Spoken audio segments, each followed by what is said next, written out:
पूर्वी सांगायचे की शाळेतल्या मुलांना नका सांगू ऑर्गन डोनेशन बद्दल, त्यांना अजून डेथ बद्दल एक कॉन्सेप्ट नाही, हे चुकीचं आहे.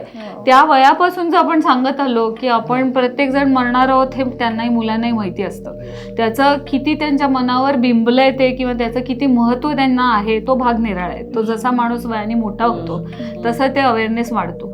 परंतु त्या वयात हे नक्की कळेल की ऑर्गन्स डोनेट करू शकतो आपण. हे सायन्समध्ये जर एखादा चॅप्टर आला, कॉलेजमध्ये एक चॅप्टर आला, एक एक्स्ट्रा ऍक्टिव्हिटी म्हणून शिकवलं गेलं, तेव्हा प्रत्येक अंडर ग्रॅज्युएट स्टुडंटला शिकवलं गेलं, वेदर इन ॲलोपॅथी, होमिओपॅथी. तर ह्या प्रकारे तो अवेअरनेस वाढत जाईल.